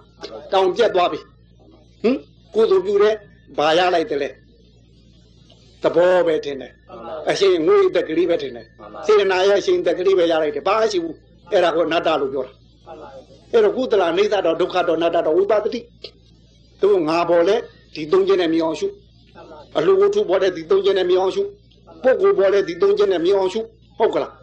အဲ့လိုရှုထားတဲ့ပုဂ္ဂိုလ်သားလည်းသေဂာနိကာလအရိကာမနမိတ်မြင်လာလို့ရှိရင်လေကိုမြင်လေကိုပေါ်ကိုဒီသုံးချက်နဲ့မြောင်ရှုကိုလူထားတဲ့ဝတ္ထုပစ္စည်းတွေမြင်လာရင်လည်းဒီသုံးချက်နဲ့မြောင်ရှုဟုတ်ကလားဟင်ကိုအလူကိုပစ္စည်းကိုဝတ္ထုကိုအလူခံထားတဲ့ပုဂ္ဂိုလ်တွေလည်းဒီသုံးချက်နဲ့မြောင်ရှုဟုတ်ကလားအဲ့လိုမြောင်ရှုလိုက်ပြီဆိုတော့မှဒီစေရနာဒီအကြောင်းကံသုံးချက်ဖြစ်ပေါ်တော့ငါစေရနာကထဲ့ရင်ထက်တဲ့လောက်လူဘဝနဲ့ထိုင်ရင်လူဘဝနတ်ဘဝနဲ့ထိုင်ရင်နတ်ဘဝကတိနမိလာပေါ်တာတို့ရဲ့စေရနာကတော့တိတ်တုံးကပြုတ်ခဲ့တဲ့ကံသည်လူဘဝနဲ့ထိုင်လို့ကိုလူပြည်ကိုလာပြီးတော့ပေါ်တာမဟုတ်ဘူးလားအဲ့ဒီမှာလူပြည်မှာကိုဝင်စားရမယ်မိဘတွေရဲ့မျက်နှာတွေကိုခံစားရမယ်အသုံးဆောင်ပစ္စည်းတွေဟုတ်ကလားဗျဒါတွေပေါ်လာနိုင်မယ်ပေါ်လာတဲ့ခါလေးမှာအဲ့ဒီကိုပေါ်လာတဲ့အဲ့ဒီဂတိနမိတ်ကိုသွားမယ်ဂတိနမိတ်ကိုသွားမယ်လမ်းလေးပေါ်ကိုအာယုလေးစိုက်နေတော့အသက်ထွက်သွားရင်ဒီလူဘဝကိုဒီလိုလူတွေလာဖြစ်တာအဲ့တော့အတိတ်ကံတော့ငါသေကံနေမှာကာနစိတ်ကပို့လိုက်တာတင်တယ်မိခင်ဝင်ပိုက်တဲ့ကြတော့ဥရုနဲ့အာဟာရကပြုတ်ပြင်ပေးလိုက်တာတင်တယ်ဟင်ဥရုရဲ့အပူအေးကြောင့်တို့ရုပ်ဟာတည်တည်လေးရတယ်မိခင်ဝင်ပိုက်တဲ့ကြီးလာတာမဟုတ်ဘူးလားဟင်ပြီးတော့မိခင်ရဲ့စားတဲ့အစာကိုတို့တဲ့ကိုရောက်အောင်ချက်ကနေပြီးတော့တစ်ဆင့်ကျိုးနဲ့သွဲပြီးတော့အာဟာရတတ္တိကိုသွေးယူရတာမဟုတ်ဘူးလားအဲ့တော့ဒီလူဘဝရောက်လာတဲ့နေရာဟိုဘက်ကကံနဲ့စိတ်ဒီထဲမှာမိခင်ဝင်ပိုက်တဲ့မှာဥရုနဲ့အာဟာရမဟုတ်ဘူးလားဒါနဲ့တို့ပဋိသန္ဓေကောင်ဖြစ်လာတယ်ဒီကနေလူဘဝရောက်လာတော့အပြင်ထွက်လာတော့လေမိခင်ကပဲကံနဲ့ပြုပြင်ပေးရတာမိခင်ကိုဒုက္ခနဲ့စိတ်ကနှုညံ့သေးတဲ့အတွက်ဟင်ဥရုကြောင့်ကြည်ပြင်းရမယ်ယုတ်ကမခံနိုင်သေးတဲ့အတွက်မိခင်ရဲ့ကံနဲ့စိတ်နဲ့တို့ပြုပြင်ပေးနေရတာတင်တယ်တို့ကတော့ဘာနဲ့ပြုပြင်ပေးနိုင်လို့မခံနိုင်ရင်မခံနိုင်စိတ်ပေါ်လာမယ်ပေါ်လာတဲ့အတွက်ထငိုလိုက်မယ်ဒါထင်တယ်မိခင်ကအဲ့ဒါကြည်ပြင်ပေးရတာထင်တယ်ဟင်မောက်ရကနေပက်လက်လမ်းရင်ပက်လက်လမ်းရကမောက်ချင်းရင်တို့မှုချီစိုးသေးစိုးအနိပိတ်တဲ့နေရာကမနေနိုင်ရင်နှုတ်စားရင်ဟုတ်ကလားအဲ့ဒီကကြတို့စိတ်ကလေးကအဲ့ဒါမခံနိုင်တဲ့စိတ်ပေါ်လာလိမ့်မယ်ပြင်ပေးစီလို့တဲ့စိတ်ပေါ်လာလိမ့်မယ်အဲ့ဒီကငိုပေးလိုက်တာကံမဟုတ်ဘူးလားအဲ့ဒီမခံနိုင်တဲ့စိတ်ကစိတ်မဟုတ်ဘူးလားဒါလေးနဲ့တို့လာခဲ့ရတယ်ဟုတ်ကလားဥရုနဲ့အာဟာရကအပြင်ကနေပြီးတော့မိခင်ရဲ့နှုတ်ရေးလားပြီးတော့ပြင်ကခုနကပြောတဲ့ညအေးနေပူဟုတ်ကလားတက္ကတို့ဆောင်းအေးငွေပူဟုတ်ကလားဒါနဲ့တို့ရုပ်ကိုကြီးထွားလာအောင်တေတို့လှုပ်လာလို့ခုဟောကံကောင်းနေစိတ်ကောင်းနေဥရုကောင်းအာဟာရကောင်းနေဖြစ်လာကြပြီဟုတ်ကလားဗျအဲ့တော့အတိတ်တုန်းကလည်းတို့ကံစီဥရုအာဟာရနဲ့ပြုပြင်ပေးလိုက်လို့တို့ဘဝတစ်ခုထူထောင်မိလာပြီလက်ရှိထူထောင်ထားတဲ့ဘဝကိုလည်းအဲ့ဒီကံရဲ့အမွေကိုကံနဲ့ပဲပြန်ခံယူရမယ်ကိုရလာတဲ့အမွေကိုကြည်ထွားအောင်လုပ်တော့စိတ်နဲ့ရလာတဲ့အမွေအဲ့ဒီတုန်းကလူတို့ကစိတ်ထားအတိုင်းဒီမှာလာပြီးညင်စရိုက်ပေါ်လာလိမ့်မယ်အဲ့ဒါစိတ်ကြောင့်ရတဲ့အမွေစိတ်ကတို့အမွေခံပြီးပြန်ပြီးတော့ကြီးထွားအောင်ပြုပြင်ပေးရမှာမဟုတ်ဘူးလားဥရုကြောင့်ရတဲ့အမွေကိုဥရုနဲ့ပဲတို့ပြုပြင်ပေးနေရတာမဟုတ်ဘူးလားအာဟာရကြောင့်ရတဲ့အမွေအာဟာရနဲ့တို့ပြုပြင်ပေးနေရတာမဟုတ်ဘူးလားဗျအဲ့တော့ရရှိတဲ့ဘဝကိုလည်းဒါနဲ့ပြုပြင်ပေးနေရတယ်ဟုတ်ကလားအဲ့တော့ဒုစိတ်ကိုတော့ကံနဲ့စိတ်နဲ့နှစ်ခုတောင်းယူရတယ်ကိုကြတော့ကံရောစိတ်ရောဥရုရောအာဟာရရော၄ခုလုံးပြင်ပေးရတယ်စိတ်မှာဥရုအေးလို့ဘူးလို့စိတ်မခါဘူးဟင်ဘာသမင်းဘာရင်စားစိတ်မစားနိုင်ဘူးရှာနဲ့ကိုနဲ့စားနိုင်မှာစိတ်ကဘေးကနေပြီးတော့ကောင်းတယ်ဆိုတဲ့ဟိုသိရုံမဲ့တတ်နိုင်တယ်အဲ့တော့စိတ်ကိုတော့သင်္ခါရကကံနဲ့စိတ်နဲ့နှစ်ခုပြုပြင်ပေးရတယ်ဟင်မနောကံနဲ့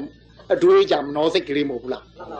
ဟင်တို့ရှိနေတဲ့ယုတ်ကြီးကိုတော့ကံကလည်းပြုပြင်ပေးရမယ်စိတ်နဲ့လည်းပြုပြင်ပေးရမယ်ဥဒုနဲ့လည်းပြုပြင်ပေးရမယ်အာဟာရနဲ့လည်းပြုပြင်ပေးရတယ်ဟုတ်ကလားဗျာအဲ့တော့အဲ့လိုတို့ခုဘဝကိုပြုပြင်ပေးနေတဲ့ချိန်လေးကိုရှေ့ကိုလည်းဒီတိုင်းရဘဝရကြအောင်မယ်ဆိုရင်ဒီလိုကြီးပဲပြန်ပြုပြင်ပေးနေရတယ်ဦးမယ်အခုဒီဘဝကလုတ်တဲ့ကံမပြတ်သေးရင်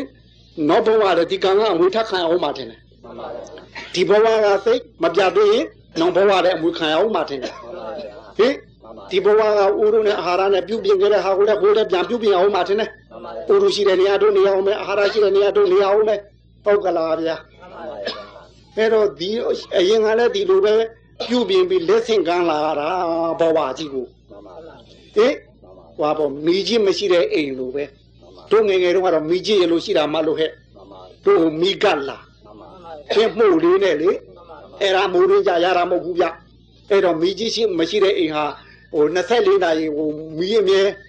ဟိုထိုးထားတာတဲ့ဟင် 妈妈， မိအမြဲရှိနေရတယ်ဗျဟင်24နာရီလေပေါ့ဆောင်မိကြီးမရှိတဲ့အိမ်မှာမိအမြဲရှိရတယ်တို့လည်းမိကြီးဆိုတဲ့အလေးရောင်မရှိတဲ့အတွက်တို့အတိတ်ကနေခုချိန်ဒီဘဝတစ်ဆက်ပြီးတစ်ဆက်တစ်ဆက်ပြီးတစ်ဆက်ဟင်ဒီမိဘွားလေးနဲ့မိဆက်လာမှာမဟုတ်လားမိကျွမိကြံလေးနဲ့ 妈妈， အရှိလည်းဆက်ခဲ့ကြပြီငေါ်သေးဘူးလားအခုတဘဝလည်းပြုတ်ပြင်ရတဲ့ကံနေ 妈妈， ငေါ်သေးဘူးလားဟင်ကျုပ်ကြီးဆိုရင်ထိုင်ရကမသက်သားတော့ဒီဘက်ထိုင်ရကဟိုဘက်ပြောင်းပေးရတယ်ဟိုဘက်ထိုင်ရကဟိုဘက်ပြောင်းပေးရတယ်ထိုင်လို့မကထိုင်လို့မရတော့မတ်တိုက်ရပေးရတယ်မတ်တိုက်ရပြုတ်ပြင်ပေးတာတော့တခါဖွားကခံနိုင်လို့လားမခံနိုင်တော့ဈဉ္ညာလျှောက်ပေးရတယ်ဈဉ္ညာလျှောက်ပြီးတော့ခြေသလုံးကခံနိုင်မလားမခံနိုင်ပြန်ထိုင်ပေါ့ 妈妈， ထိုင်တော့ဒီမှာကခံနိုင်မလားမခံနိုင်လဲလျောင်းပေါ့အဲ့တော့တသောလဲလျောင်းတော့ဒီဘက်ကအယိုးတွေကခံနိုင်မလားမခံနိုင်ဘူးပဲဆောင်းပေါ့ 妈妈， ကိုယ်ပဲဆောင်းလို့မခံဟိုဆောင်းရပါမယ်တော့ခံနိုင်သလားအဲ့တော့ပြက်လက်လံပေါ့ 妈妈， ဟဲ့ပြုတ်ပြင်ပေးနေရဟင်ဒီတဲ့အိုက်ပါတယ်ဆိုတော့ရီထချိုးပေးရသေးတယ်ဟင်ချမ်းပါတယ်ဆိုတော့တခါတို့အနွေးတွေထခေါက်ပါသေးတယ်ဝီးတုံပါသေးတယ်ဟုတ်ကလားတခါတော့စားပါတယ်ဆိုတော့တခါတော့ဝါခွန်ကျွေးရသေးတယ်ကလေးတွေဆိုသေးတို့ဝါကျွေးရတာတဲ့ 妈妈， ဟင်ဒီတိုင်းကျွေးရတာလားတို့ကိုတို့ဝါကျွေးရတာလားဟုတ်ကလား 妈妈， ဝါကျွေးရသေးဟင်ဒါပြီးဟိုစားလို့မှမသိဘူးနောက်ဖေးသွားပြီးသားမဟုတ်တော့ထသွားပြရဟင် 妈妈， ဟင်ဒီလောက်ဒုက္ခရောက်တာကျင်နာသေးဘူးလားဟင်ကျင်နာသေးပါဘူးလို့ကြတော့ပါဗျာဟင်ဟုတ်ကလားဟင်ကိုတို့အိမ်ကဟာကြီးလူပမာကြီးဖြစ်လို့ပြုစီရတော့ပဲလို့နေတော့တလားဆိုရင်ဘယ်နဲ့တော့ဟင်တေစီရင်လာတာဖုန်များဝင်နေသလားခုံမနာကနေများအောက်ထိုးကြည့်သားမအောင်ကွာဟုတ်တယ်နဲ့တလားလောက်ပြုစုရရင်ဘယ်နဲ့တော့ကျင်နာပလားဟင်မကျင်နာသေးဘူးထင်တယ်ကိုအင်းကဟာကြီးတလားလောက်များနာတာရှိဖြစ်နေတော့ဘယ်နဲ့တော့ကျင်နာတယ်မဟုတ်ဘူးလားဟုတ်ကလားဟင်တေစီရင်မိကြာလာပြီငွေရလဲငွေကုန်ကြီးကြကလည်းများပြီဆရာဝန်ပေးရတာလည်းများပြီဟင်တခါတည်းပြုစုပါပါများတော့မြတ်တွေ့ဟောက်ပဲနဲ့ဘေးလူတွေလဲဘယ်လိုတိမ်မာဖြစ်လဲလားဘယ်လိုတော့အဲ့ဒါကြတော့တိမ်မာဖြစ်လဲဘယ်လိုတော့ဖို့ဟုတ်ကလားကိုအိမ်ကဟာကြတော့တလားတော့ဆိုမုံကိုကြတော့မုံသလားမုံပါဗျာဘယ်လောက်ရှိပြီတော့ဖို့ကိုပြုပြင်ပေးနေရတာဟုတ်ကလား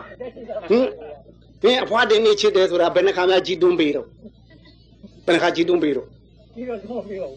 ဟုတ်ကလားအဖိုးကြတော့ကိုကြတော့ဟုတ်ကလားပြီးတော့ဖွားတင်နေချစ်တယ်တာပြောတာဘယ်နှခါမှပါတော့ဝါပြီးတော့ခွန်ပေးတော့အဖိုးကြတော့ကိုကြတော့ဟုတ်ဗျာတိုင်းဘယ်သူ့ပူချစ်တော့ဟုတ်ကလားဗျအဲ့အဖွားတင်ပြီးဘယ်နှခါမှနောက်ဖေးလိုက်တယ်ပြီးတော့အဖိုးကြတော့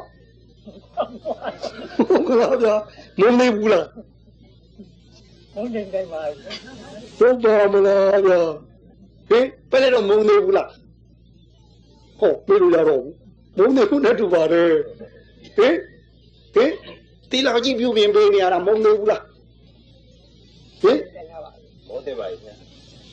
တဲ့နာပဲရှိပါတယ်တူပါဗျာမမုန်းသေးပါဘူးဟင်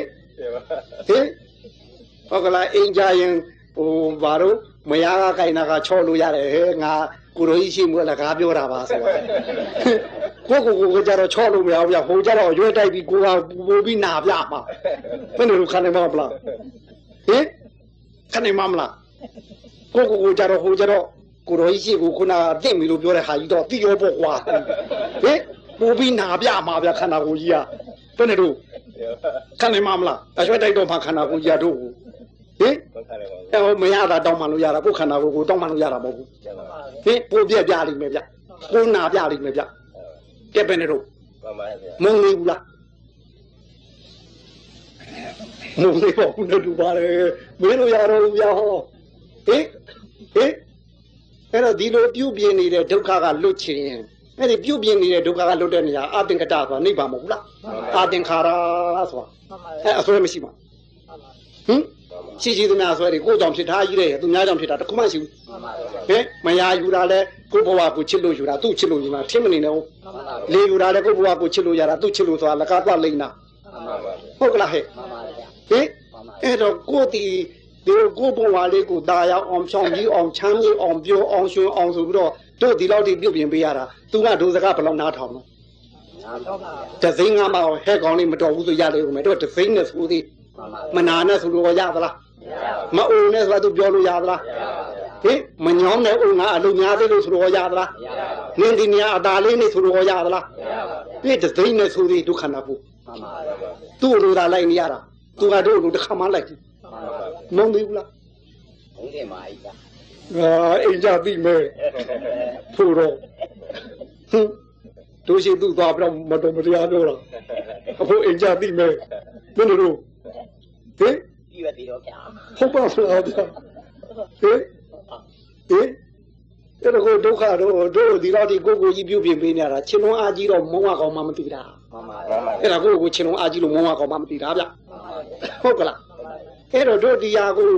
အမုံကလွတ်ချင်တော့လေဒီသင်္ခါရပဲသင်္ခါရနဲ့နေရာလွတ်ချင်ဒီသင်္ခါရပဲခိုင်းစားမှာတယ်လေအဲ့တော့တို့ဒီအမှုမဲ့အမှန်မဲ့တတိမပါဘဲနဲ့ပြုလုပ်တဲ့ကိုမှုနှုတ်မှုတတိမပါပဲပြုတဲ့စိတ်လို့ဆိုတဲ့ကြံစီမှုဟုတ်ကလားတတိမပါပဲဥဒုနဲ့ပေါင်းတင်ပြီးသွားလာနေမှုတတိမပါပဲခုနအာဟာရဆိုတဲ့စားတောက်မှုတွေကိုသွားနေရင်တို့အာကုသိုလ်စိတ်နဲ့ကျက်စိတ်နဲ့စားနေရင်ကျက်စိတ်ပေါက်သွားတဲ့အတွက်တေဂာနိကျက်ထဲပေါ်မှာဟုတ်တတိမပါတဲ့အတွက်အပယ်လေးပုံကိုတို့ရောက်ပြီအာကုသိုလ်ပြောတာလေတတိမပါပဲကုသိုလ်ပြုနေရင်တို့လူဘဝနာဘဝမှာအပြုတင်ထခံအောင်ပါပဲဟင်တတိမပါပဲအတိမပါပဲရှုမှုပွားမှုတို့ဘာတော့ဂုံတော့ကင်သုဒ္ဓကင်တာဟုတ်ကွတို့ဟိုရန်ကုန်ပြောနေဆိုရင်တော့ပတိသိတ္တာကိုဘကောဝါချိန်ကျိုးတဲ့စပိန်ချိန်ကျိုးတဲ့တစ်ခုပြီးတစ်ခုလဲတာထင်တယ်ဘာတိလို့စပိန်ညာပฏิပတ်တပ္ပယလဲနေတဲ့အထဲမှာတတိနဲ့အတိမသွင်းရင်အဲ့ဒါဘကောဝါချိန်ကျိုးတယ်ဗျဟုတ်ဗျာဟင်ဘကောဝါချိန်ကျိုးတိုင်းသွားရင်ဘယ်လိုတို့ဟင်ပါမရမှာမဟုတ်ဘူးဟင်ခုနကတတိတီလို့ဂုံတော်လေးတော့ပဲအာယုံပြုနေတော့ဒီဂုံတော်အရာပူဇော်ထုခံတိုက်တယ်လို့ငါလည်းပူဇော်ထုခံတိုက်အောင်ဖရာကတော့တိန်နောတာရရဆိုငါကိုယ်တိုင်လွတ်မြောက်အောင်ကျင့်နိုင်တယ်လို့အများလည်းလွတ်မြောက်စေရမယ်ဒီလိုမဟုတ်ဘုဒ္ဓဘောစီရငါကိုယ်တိုင်သစ္စာလေးပါသိတယ်လို့အများလည်းငါတို့သိစေရဒါမဟုတ်ဘူးလားဘုဒ္ဓမောစီရငါကိုယ်တိုင်သင်္ခါရနယ်ပယ်ကလွတ်မြောက်တယ်လို့ငါဝိနည်းအားလုံးနဲ့သင်္ခါရနယ်ပယ်ကလွတ်မြောက်စေရမယ်ဒီလိုမဟုတ်ဘူးလားဟုတ်ကလားဟုတ်ပါတယ်အဲ့တော့သူလမ်းစဉ်အတိုင်းသူ့ကုံပွားပြီးလို့ရှိရင်သူ့ကုံနဲ့သူ့ကျေးဇူးသိလို့ရှိရင်တို့လည်းအဲ့ဒီသင်္ခါရနယ်ပယ်ကနေအသင်္ခါရနယ်ပယ်ကိုရောက်အောင်သွားမယ်ဒီထိသွားမှသာဟုတ်ကွဒါမှမဟုတ်ပဲဂုံတော်တိုင်းသွားနေရင်တို့ဒီစိတ်နဲ့သိဗြဟ္မဘုံရောက်သွားမှာပေါ့ဗြဟ္မဘုံရောက်တော့ဗြဟ္မစိတ်နဲ့ဗြဟ္မကိုပြုတ်ပြင်မခံရဘူးလားခံရအောင်မှာပဲလွတ်ပါမလားသင်္ခါရအဲ့တော့တတိမပါတဲ့ကံကုသိုလ်တတိမပါတဲ့ဉာဏ်ကုသိုလ်တတိမပါတဲ့သံကုသိုလ်လည်းတို့သင်္ခါရနယ်ပယ်ကမလွတ်နိုင်သေးဘူးဟုတ်ကလားဟင်တို့တတိမပါဘဲနဲ့ပြုတ်နေတဲ့ကိုတို့ဒီဟိုကြက်တမမှုမဟုတ်ပါဘူးဗျာကြက်ဖတ်ကိုကြက်စိတ်ကြက်မှန်နဲ့စားနေတယ်ကြက်တမှုပါပဲအဲ့တော့ကြက်တယ်မကကြက်တတ်တာကကြက်ဟုတ်လို့ကြက်လို့တတ်တာကောင်းပါတယ်ဒီကြက်ဖတ်ကိုကြက်ဆိုတဲ့စိတ်ကြီးနဲ့စားနေတာကသားလေးဆိုးတယ်ကြက်တယ်မက40သားလောက်ကြည့်တဲ့တကောင်ကိုတစ်ခါပဲတတ်ပါတယ်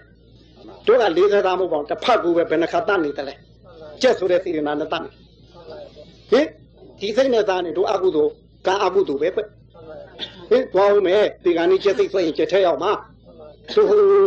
အသားခါတဲ့ကြက်ကပို့မှာမဟုတ်ဘူးအဲ့ကြက်ဆွဲကပို့မှာပွက်လဲဒီလိုပေါ့ဟုတ်ကလားဟင်အဲ့တော့တတိမပါတဲ့ဟိုကံစိတ်ဥရုအာရသည်အပေကိုမပို့နိုင်ဘူးလား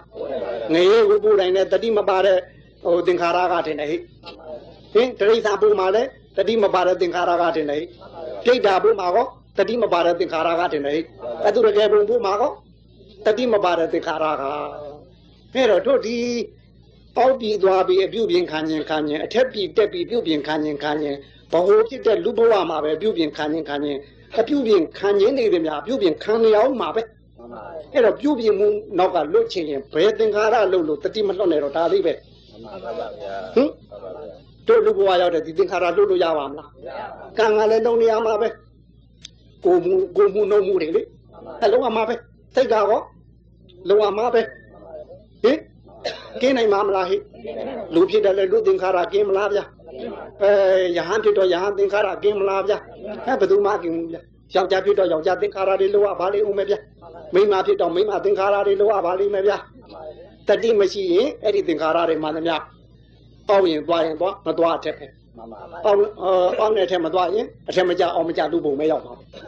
ဟုတ်ကလားတတိနဲ့လားအဲ့ဒီသင်္ခါရတွေကိုလုတ်တရင်ပြုပြင်ရင်မတ်တကပြုပြင်မှုလွတ်တဲ့နေရာရောက်လိမ့်မယ်ဟုတ်ကလားဗျာဟင်ဘယ်နဲ့တော့ရောက်ချင်းဒီဘောင်နဲ့တူပါတယ်မေးတော့ပါဦးဟင်ရောက်ချင်းမလားရောက်ချင်းပါလေဗျာအဖွားတင်မင်းအိမ်ကနေသွားမှာလားဘယ်ကနေသွားမှာတော့ရောက်ပါလမ်းကဘယ်မှာရှိတော့ဖွားတင်မင်းအိမ်ကလားဟင်ဟုတ်ပေါင်းတယ်မရတို့ဖို့တော့ပါတော့လေတကြီးတဘောပေါက်နေချင်မှာရဖို့တော့ကျောင်းဥပုသ်ဆောင်သွားတော့လေတကြီးကတို့ဗုဒ္ဓဝင်တောထွက်ခံကိုရှေ့ခေတ်ကတော့တာဖတ်ပြတာဟုတ်ကွဟင်တို့စိတ်ကလေးတွေကိုဟိုပြောတီပြောဥပုသ်နေပြောခွင့်မရအောင်ဟင်ပြောခွင့်မရအောင်စိတ်တွေဟိုတွေးပြီးတွေးခွင့်မရအောင်ဥပုသ်နေတည်းရဲ့ဒီစိတ်ကလေးတွေငြိမ့်နေအောင်တို့မို့ဖရာကုံတော်ပါချင်းမြင်ကိုလည်းဖရာကဲ့သို့ဖရာချီရနင်းပြီးလိုက်အောင်လို့ရှေ့ခေတ်တုန်းကတော့သာနာတယ်လို့ခေါ်တယ်နှုတ်သွဲအာရှင်းအဲ့လိုပုဂ္ဂိုလ်များကဒီစာအုပ်တွေကိုဇေယမှာဖတ်ပြရတယ်အဲ့တော့သာဒပုဂ္ဂိုလ်တယောက်ကဘုဒ္ဓဝင်တောထွက်ခံကိုဖတ်တဲ့အဲ့တော့အဲ့ဒီလေတကြီးကအဲ့ဒါကိုသဘောကျပြီးနဲ့ဖြင့်ငါကြတော့သူ့အိမ်ငါကျွဲကြီးကိုဝေလင်းကြသီးတဲ့သူ့လူငါကိုနောက်ကအမိဆွဲခိုင်းပြီးတော့ချောင်းဘူးပြောတယ်ဗျာဟင်ချောင်းဘူးပဲလေရောက်မင်းပြန်တော့ဆိုကျွဲကြီးနဲ့လွတ်လိုက်တယ်ဗျာသူကဟုတ်ဗျာသူတော့ဟိုပဲတန်လေးရှိမတော်မြဟင်အဲ့တော့ဒဇင်ယူသွားတယ်ဗျာသူ့စတုံးကြီးကိုဟောဒဇင်နဲ့ဖြတ်လိုက်တယ်ဗျာဖြတ်ပြီးတော့သူကကင်းမင်းကျုံအောင်ကျင့်ပါဆိုတော့အဋိဋ္ဌာန်တယ်ငါဖျားဖြစ်မှာဧကံဖြစ်ပါတယ်ဒီသံပင်ဒီအောက်သူမကြပါစေဒါဆိုတော့ကင်းမင်းကျုံပေါ်ပြည့်တင်တာမကြဘူးတဲ့ဗျာပုတ်ကလာဗျာအဖို့ပဲတယ်အဖို့လည်းညောင်စောက်ဖြတ်ပါညောင်စောက်ဟုတ်ပဲသူတိမိနေပဲလူပြီးမဟုတ်ဘူးလားဟင်ညောင်စောက်ချောင်းဟုတ်ပဲကိုတိမိနေပဲလူပြီးမဟုတ်ဘူးလားမောပြလို့တော့ညဟင်အဲ့တော့ကင်းမင်းကျုံတော့ပြည့်တင်တော့ပဲကြလိမ့်မလို့အဲ့တော့သူဒိဋ္ဌာအောင်တော့တရားတိုးသွားတယ်ကင်းမင်းကျုံအောင်ထိုင်းနေရောအဲ့တော့ဟိုကျွေးမီရဲမောင်ဆန်ပေါ်လေသူကတော့မြင်းမှာမဟုတ်တာဟုတ်ကလားကျွေးကြီးတဲ့သူကပြောင်းသွားရောဗျအင်းရောက်တော့အင်းရှိမှရမေးရောဟဲ့နင်တို့လူကြီးပဲလို့ဆိုခမည်းယောက်ျားကြီးဗျာကျုပ်ကိုဟောဝေးလေဟိုတကောင်ကျော်လောက်ကနေတော့ဟောလိုက်ဖို့ရမယ်ဆိုလို့ကျွဲမကြီးဆွဲပြီးလိုက်ဖို့ရတာဟောဘယ်ကြိုင်တော့သူဟောချောင်းဟိုပဲဗျကင်မုန်းကျော်အောင်ကြတော့မင်းပြန်ရမယ်ဆိုလို့ကျုပ်ပြန်ခဲ့ရတော့နေအုပ်ပေါ်ဆိုထမိန်တူတူဝုတ်ပြီးလိုက်သွားဟင်ဟိုကြတော့ကြည်ပြီးတော့ဘာလုပ်နေတာတော့ဒီမှာပြောပထမတော့မြတ်တော်ကြီးချလို့လေဖျားဖြစ်အောင်ကျင့်ပြောလို့မကပြောတော့မော့ကြည့်တော့နေသားမဟာဖျားဖြစ်ကနေပြီငါအုံကြီးကလေးတော်တော့နန်းလာပြီတို့ဖို့ဘယ်လိုသဘောပေါက်ထားအသင်္ခါရနဲ့ပဲဘယ်လိုကူးမှာတော့ကြွေကြီးနဲ့ပဲလားတင်မေးငါနဲ့ဘယ်လိုကူးမှာတော့ဘုမဟုတ်လို့လားဗျာဟုတ်ပါမလားဗျာဒီအဲ့တော့ဒီသင်္ခါရနယ်ပယ်တဲ့ကအသင်္ခါရနယ်ပယ်ကိုလွတ်ချင်တယ်ဒီသင်္ခါရပေါ်တတိကျင်ပေးယုံနေတယ်မှာတို့ပြောတာခဲရင်သလားလူဖြစ်တဲ့လူသင်္ခါရမလောက်ဘူးလို့ပါသလားလွတ်ချင်တာလို့သတ်မှတ်ပါအမှားပိုးလိုက်မှတ်ရင်မှတ်တဲ့နောက်မှာအသိပါတယ်မှတ်လို့သိတယ်သိပြီကိုယ်ပိုင်သိကြည့်တယ်မှတ်ဘယ်လိုသိကျင်တော့ကိုယ်ပိုင်သိကြည့်တယ်မှတ်လို့သိတယ်သိမှတ်မြတ်ကိုယ်ပိုင်သိကျင်တယ်လို့သိအဲ့ဒါကိုယ်ပိုင်သိမမှားဘူးဘယ်လိုသိမှတရားရုံပါဘယ်နှခေါင်းငရုတ်သိစားရင်ဘယ်လိုနေတော့ဓာတ်ကိုယ်ပိုင်သိပဲလေဘယ်လိုသတ်တုံကြီးကိုဆက်ကြည့်စတာနဲ့ရမချမ်းဆုံးအောင်လိုက်တာအဲ့ကကြမှတ်တော့ဒီတပ်ပုံစံလေးသိမလားဘူးလား အဲ့ဒါကိုယ်တိုင်သိပဲဗျာခေရင်မအောင်ဗျာယုတ်တိစားရင်ယုတ်တိကမ္မဋ္ဌာန်းတိုင်းငယုတ်တိစားတဲ့အကြောင်းသိရမှာပါဗျာထင်ရတာတော့ချိုးတယ်လူတိုင်းသိတယ်ဟုတ်ကလားဘယ်လိုချိုးတော့လိုက်စားအောင်ထင်ရတာမှတဲ့ပုဂ္ဂိုလ်ထင်ရအကြောင်းသိရမှာပေါ့ဘာမှမသိဘူးဘယ်မှလာမကြဘူးဟုတ်ကလားအဲ့တော့တို့ဒီကိုပြုလုံနေကြသင်္ခါရတွေကိုတတိလေးတင်ပြီးမှတ်ဖို့ဒါလေးတစ်ခုပဲပြောတယ်တို့ပြောနေကြတရားပွဲတွေဘယ်လောက်များနေလဲဒါလေးတစ်လုံးပြောနေတာထင်တယ်ဟုတ်ကလားတတိလေးထားလို့ဆိုလဲတတိထားလို့လိုက်ရင်ဒီဝရိယနဲ့အပိပါမှာပဲမဟုတ်ဘူးလားအဲ့ဒီသုံးခုကတွဲတယ်ပဲတန်ရနဲ့နှိုးစော်လိုက်မယ်ဟင်အတူတူတောင်းဘုရားရှင်ကသူဒီမဟာပရိပ